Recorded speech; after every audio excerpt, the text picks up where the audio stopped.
მოგესალმებით კიდევ ერთხელ თქვენ უყურებთ კურიერს 10 საათზე მე ანუკა კინკლაძე ვარ.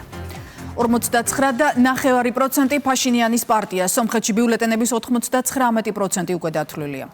მეორე ადგილზეა ბლოკი ძლიერი სომხეთი 23%-ით, მესამე ადგილს იკავებს ბლოკი სომხეთი თითქმის 10%-ით. დანარჩენი პარტიები საარჩევნო ბარიერს ვერ ლახავენ.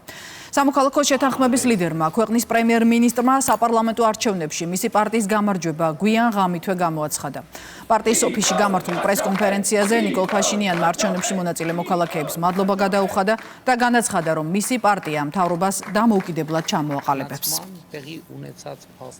ნიკოლ ფაშინიანს არჩევნებში მისი პარტიის წარმატება სულოცავს ირაკლი კობახიძე. გულწრფელად ულოცავს სომხეთის რესპუბლიკის პრემიერ-მინისტრ ნიკოლ ფაშინიანს არჩევნებში მისი პარტიის წარმატებას მოუთმენლად ველი ჩვენი მჭიდრო თანამშრომლობის გაგრძელებას, რათა გავაძლიეროთ სტრატეგიული პარტნიორობა და მეგობრული ურთიერთობები საქართველოსა და სომხეთს შორის ჩვენი ერების საკეთილდღეოდ, აღნიშნავს საქართველოს მთავრობის მეთაური.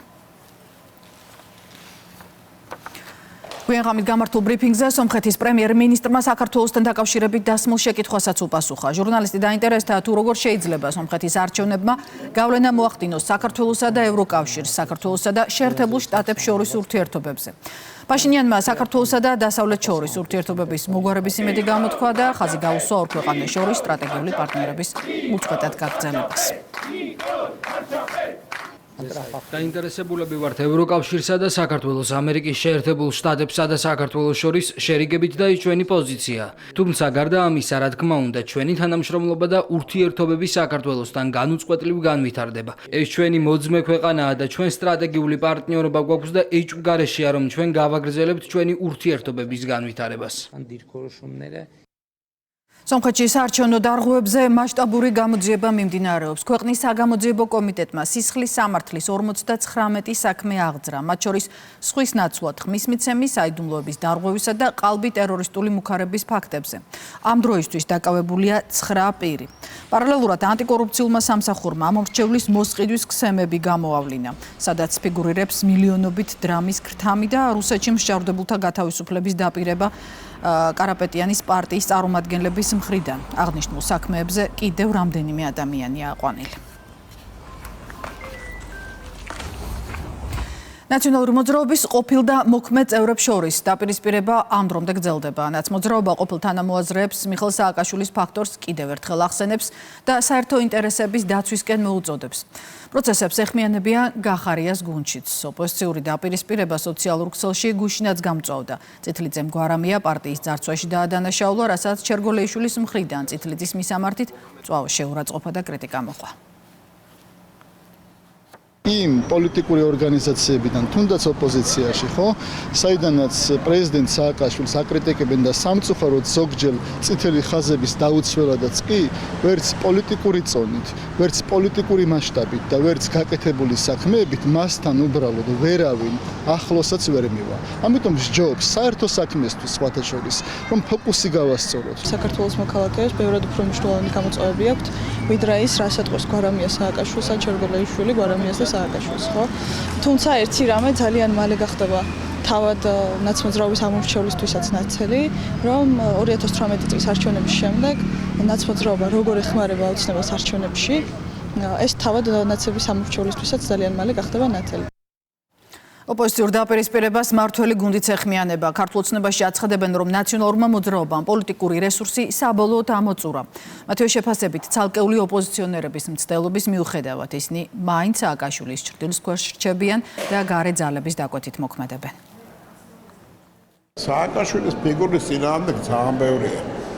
ოპოზიციაშიც საკმაოდ რთულად აქვს საქმე, მაგრამ ამათ რისი იმედიც აქვს, რომ რაც შეიძლება მეტი ახალგაზრდა მოეზიდონ, მათთვის სააკაშვილი მიუღებელია, იმიტომ რომ იციან, რომ ის ხალხი, ვინც ქუჩაში დახვედა სააკაშვილის რეჟიმმა, მათ შორის უმრავლესობა 80% თუ მეტი არა არიან ახალგაზრდები. ჩერგოლეიშვილს უნდა რომ გარკვეული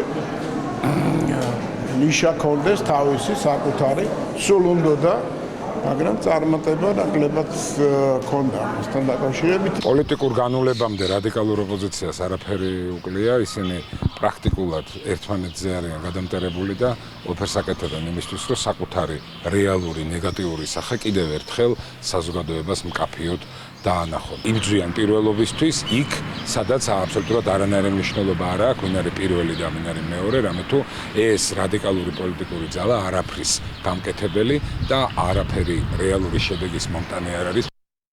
მადლობის მარში თბილისში დიუშენის კუნთოვანი დისტროფიით დაავადებული ბავშვების მშობლებმა თავად ბავშვებთან და მხარდამჭერებთან ერთად რუსთაველის მეტროდან მთავრობის ადმინისტრაციამდე მსვლელობა გამართეს. აქციის მონაწილეებმა მიღწეული შედეგისთვის სახელმწიფოსა და ყველა იმ მოქალაქეს, ვინც მათი შვილების გადასარჩენად ბრძოლაში გვერდით დაუდგა, მადლობა გადაუხადეს. შეგახსენებთ, რამდენიმე თვიანი პროტესტის შემდეგ 4 ივნისს პრემიერ-მინისტრთან შეხვედრის შემდეგ გადაწყდა, რომ შეიქმნება სპეციალური სამუშაო ჯგუფი, რომელიც დიუშენის სინდრომის მქონე ბავშვებისთვის საჭირო მედიკამენტების დაფინანსებაზე ემუშავებს.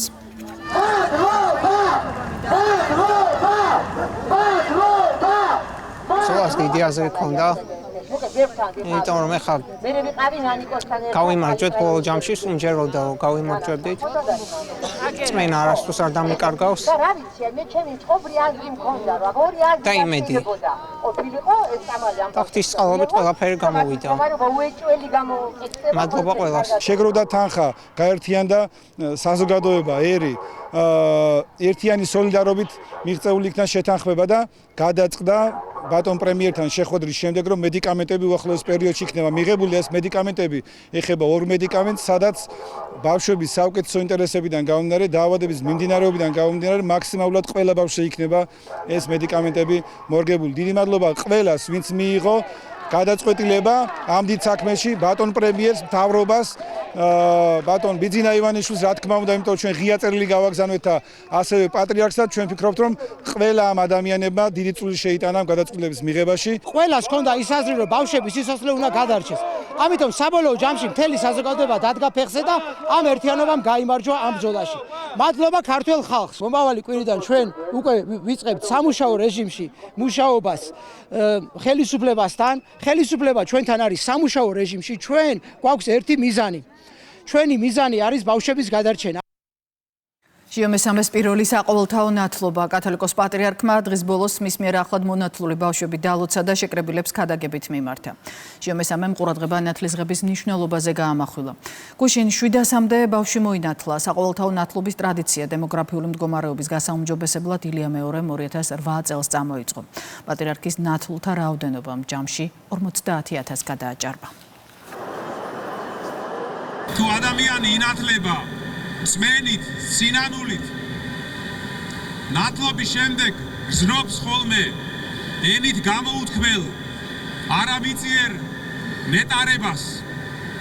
სწორედ ამას ნიშნავს აი ქრისტეს შემოსვა. და იმისთვის რომ შევინარჩუნოთ ეს მადლი ნათლისღებისა, უნდა ვიცხოვროთ ისე, როგორც მიგვითითებს ღმერთი, როგორც ის გთხოვს ჩვენ, და არა ისე, როგორც გვეუბნება ჩვენი დაცემული და ყალბი გონება და ცოდვებით დაზიანებული გული. სასიხარულოა ის, რომ ჩვენი ახალი პატრიარქი შიო მესამე აგრძელებს მისი უწმინდესობის აცგარდაცვილი ლია მეორის ძვირფას ტრადიციას, რაც მეტი ადამიანი იქნება მამული შვილი და შვილი დედა ეკლესიისა, ეს იქნება ჩვენი სამშობლოსთვის და დედა ეკლესიისათვის, რა თქმა უნდა, წარმატება და დიდი მადლი და წყალობა ღვთისა. გახარებულები ვართ, ბედნიერები ვართ, კი, რა თქმა უნდა. მადლობა მეუფე შიოს, რომ აგრძელებს ამ გზას, ჩვენი უწმინდესი და უნეტარესი ილია მეორის გზას და დასაფასებელია, რა თქმა უნდა და ბევრი პატარა და ბევრი ქრისტიანი ჩვენ საქართველოს. და ბოლოს ლისაბონის სპორტინგის საერთაშორისო საფეხბურთო ბანაკი, რომელიც რუსთავში საზეიმოდ დაიხურა. 5 დღის განმავლობაში ახალ ტექნიკურ სტადიონზე 6-დან 16 წლამდე ფეხბურთელები სპორტინგის აკადემიის მწვრთნელების მეთვალყურეობით ვარჯიშობდნენ. საფეხბურთო კლუბ რუსთავისა და რუსთაველი ჯგუფის მხარდაჭერით 2 გამორჩეული მოთამაშე პორტუგალიაში სპორტინგის აკადემიის საზაფხულო ბანაკში გაემგზავრება. კემპის მონაწილე სპორტსმენებს სპეციალური სერტიფიკატები გადაეცათ.